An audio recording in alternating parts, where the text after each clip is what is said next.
Hi, I'm Jonathan Wilmore, and I hope that DIscipleship.com is something that you find useful and something that you might find helpful for whatever your situation may be. Today, I want to talk about 5 different ways that we might think about when we lead somebody through a discipling relationship or a mentoring relationship. And the first one I want to talk about is the coach. Now, the coach might be exactly what you're thinking of. It's the sports team coach. It's the one who's going to rally the troops and put passion into their players.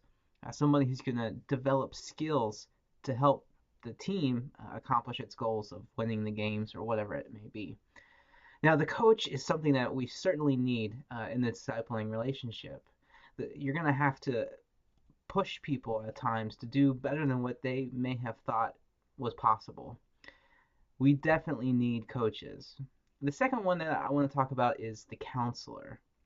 Now, the counselor is somebody who you might want to sit down and have a long conversation with if you're in needing of advice. Somebody who can help you make the best decision. We definitely need more counselors, and not everyone has this gift of counseling. And so that's certainly also an important aspect of a mentoring relationship. The third one is probably the one that I relate to the most, and that's the teacher. You see, a lot of times people have questions about who Jesus is, about their role, and certainly in the beginning years of the discipling relationship, you're going to need to teach a lot of things to them, the Bible, the Christian lifestyle. But what I find to be helpful with the teacher is that it allows the person that I'm discipling or the person that I'm trying to disciple an opportunity to come and ask me questions. I may know the answers, and so it kind of puts the ball in their court, so to speak.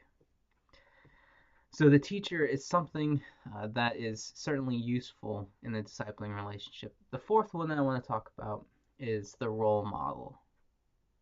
This is somebody who's not going to have a direct impact on your life.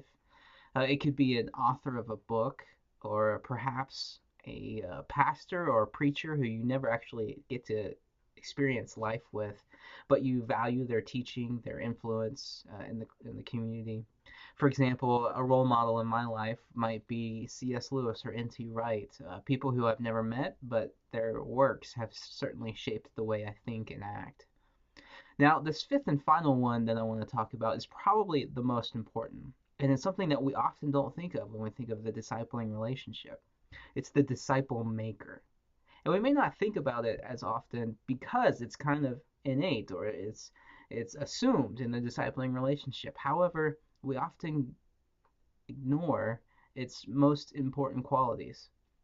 First off, the disciple maker is kingdom minded. This means that they are thinking beyond their own local situation and time. They know that there's an end goal, that one day Christ will return, and whoever is remaining, will be divvied up between the sheep and the goats. And they certainly want everyone to be a part of the kingdom. The other important aspect of the disciple maker is that they are heavily influenced by the idea of multiplication. Now, I'm not talking about church growth. I'm not talking about growing your small group. What I'm talking about is the intentionality of finding a disciple, developing them to the point where they can go and then make another disciple. This is multiplication. It's reproduction. And it is something that I believe that the American church has left behind long ago. We don't have too many disciple makers who think in terms of multiplication. And that was certainly the mindset, I believe, that the disciples had in the first century when they started a movement that would eventually change the world with only in 300 years. And when I think of the disciple maker, I certainly think of Matthew 6:10 in the Lord's Prayer where it says, "Thy kingdom come, thy will be done." The disciple maker is somebody who wants the Lord's kingdom to be here on earth just as it is in heaven.